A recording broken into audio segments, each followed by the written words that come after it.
Hi, I'm Barbara. I work at the Gettysburg Library, and today I'm going to be reading from The Secret Adversary by Agatha Christie, Chapter 15. Tuppence receives a proposal. Julius sprang up. What? I thought you were aware of that. When did she leave? Let me see. Today is Monday, is it not? It must have been last Wednesday. Why, surely, yes, it was the same evening that you, fell out of my tree. That evening? Before or after? Let me see. Oh, yes, afterwards. A very urgent message arrived from Mrs. Vandermeyer. The young lady and the nurse who was in charge of her left by the night train. Julius sank back again into his chair. Nurse Edith, left with a patient. I remember, he muttered. My God, to have been so near. Dr. Hall looked bewildered. I don't understand. Is the young lady not with her aunt after all? Tuppence shook her head. She was about to speak when a warning glance from Sir James made her hold her tongue. The lawyer rose. I'm much obliged to you, Hall. We're very grateful for all you've told us. I'm afraid we're now in a position of having to track Miss Vandermeyer anew. What about the nurse who accompanied her? I suppose you don't know where she is. The doctor shook his head. We've not heard from her, as it happens. I understand she was to remain with Miss Vandermeyer for a while, but what can have happened? Surely the girl has not been kidnapped.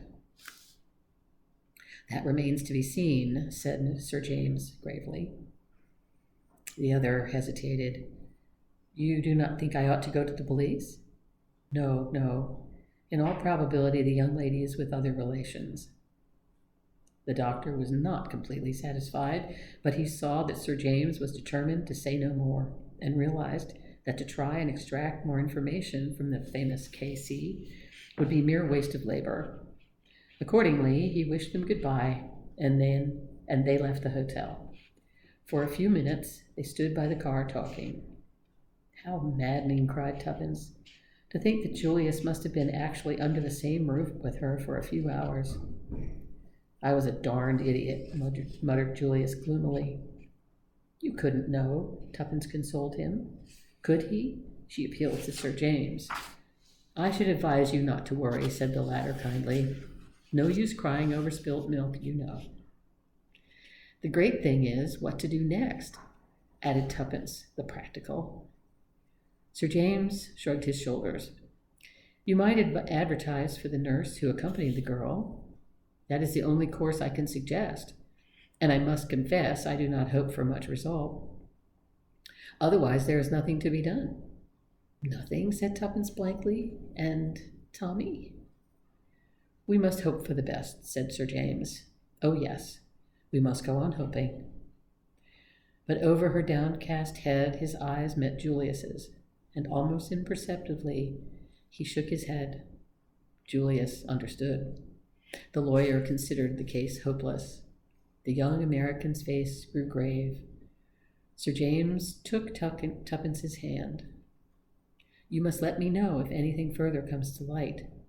Letters will always be forwarded. Tuppence stared at him blankly. You are going away? I told you, don't you remember? To Scotland. Yes, but I thought... The girl hesitated. Sir James shrugged his shoulders. My dear young lady, I can do nothing more, I fear. Our clues have all ended in thin air. You can take my word for it that there is nothing more to be done. If anything should arise, I shall be glad to advise you in any way that I can. His words gave Tuppence an extraordinarily desolate feeling. I suppose you're right, she said. Anyway, thank you very much for trying to help us. Goodbye. Julius was bending over the car. A momentary pity came into Sir James's keen eyes as he gazed into the girl's downcast face. Don't be too disconsolate, Miss Tuppence, he said in a low voice. Remember, holiday time isn't always all playtime. One sometimes manages to put in some work as well. Something in his tone made Tuppence glance up sharply. He shook his head with a smile. No, I shan't say any more. Great mistake to say too much. Remember that. Never tell all you know, not even to the person you know best. Understand? Goodbye. He strode away. Tuppence stared after him. She was beginning to understand Sir James's methods. Once before, he had thrown her a hint in the same careless fashion. Was this a hint? What exactly lay behind those last brief words? Did he mean that, after all, he had not abandoned the case? That secretly he would be working on it still, while... Her meditations were interrupted by Julius, who adjured her to get right in. "You're looking kind of thoughtful," he remarked as they started off. "Did the old guy say anything more?" Tuppence opened her mouth impulsively and then shut it again. Sir James's words sounded in her ears. Never tell all you know, not even to the person you know best. And like a flash, there came into her mind another memory. Julius before the safe in the flat, her own question and the pause before his reply. Nothing. Was there really nothing? Or had he found something he wished to keep to himself? If he could make a reservation, so could she. Nothing particular, she replied. She felt rather than saw Julius throw a sideways glance at her. Say, shall we go for a spin in the park? If you like. For a while they ran on under the trees in silence. It was a beautiful day.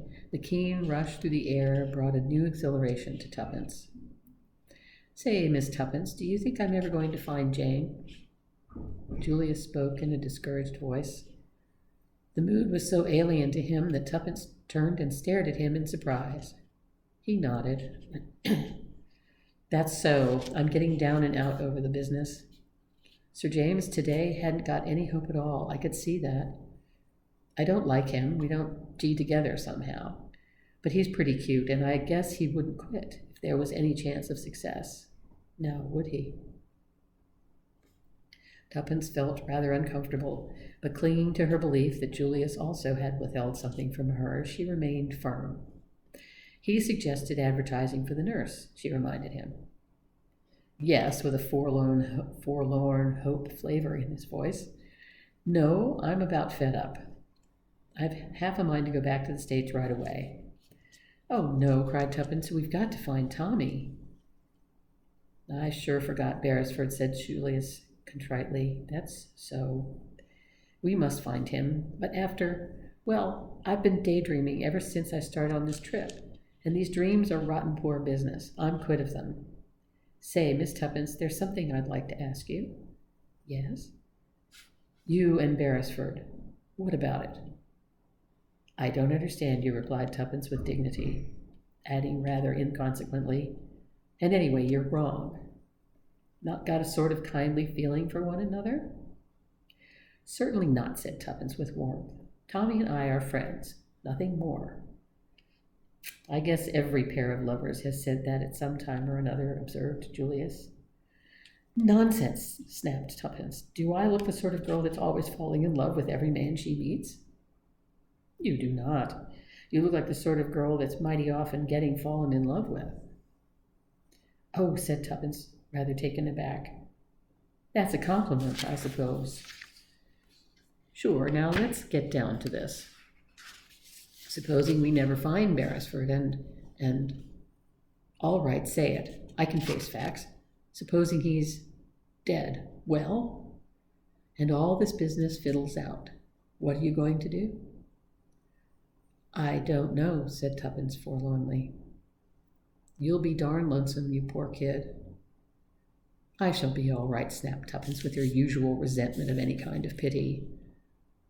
What about marriage? Inquired Julius. Got any views on the subject? I intend to marry, of course, replied Tuppence. That is, if... She paused, knew a momentary longing to draw back, and then stuck to her guns bravely. I can find someone rich enough to make it worth my while. That's frank, isn't it? I dare say you despise me for it. I never despise business instincts, said Julius. What particular figure have you in mind? Figure? Asked Tuppence, puzzled. Do you mean tall or short? No. Sum. Income. Oh, I haven't quite worked that out. What about me? You? Sure thing. Oh, I couldn't. Why not? I tell you I couldn't.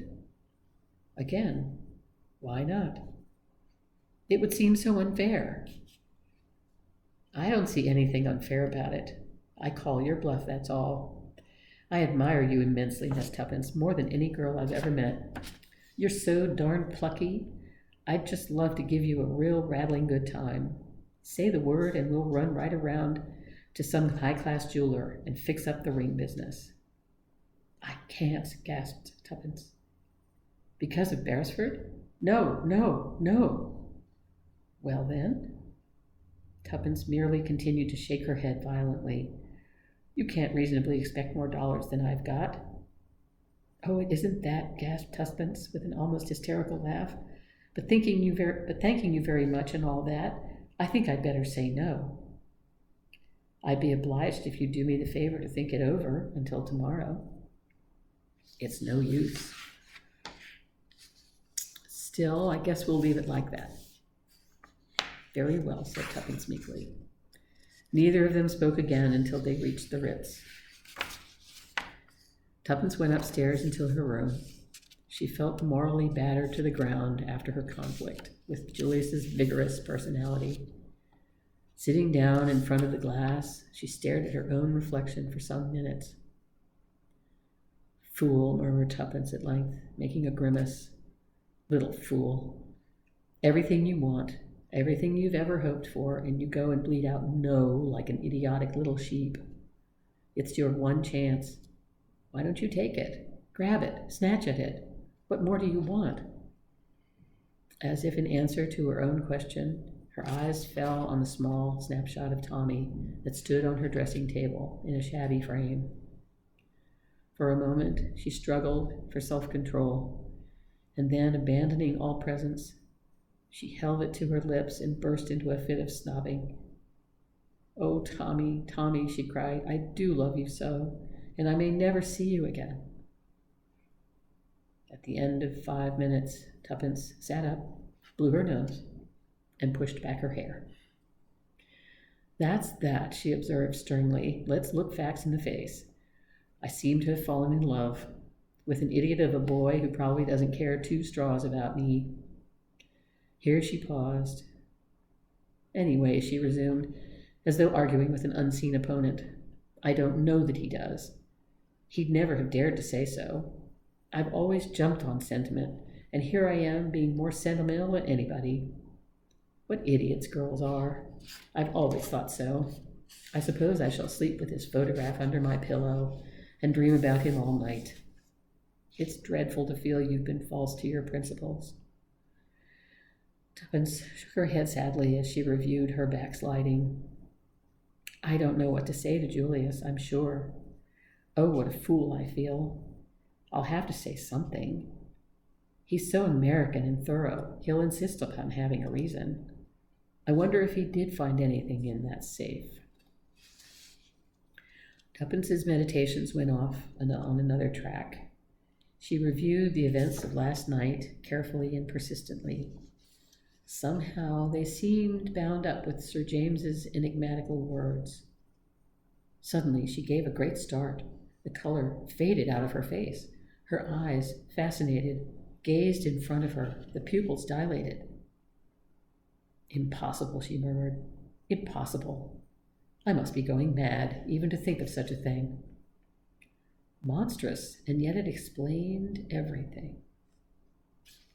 After a moment's reflection, she sat down and wrote a note, weighing each word as she did so.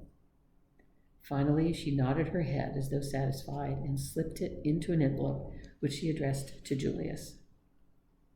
She went down the passage to his sitting room and knocked on the door. As she had expected, the room was empty. She left the note on the table. A small page boy was waiting outside her own door when she returned to it. Telegram for you, miss. Tuppence took it from the salver and tore it open carelessly. Then she gave a cry. The telegram was from Tommy.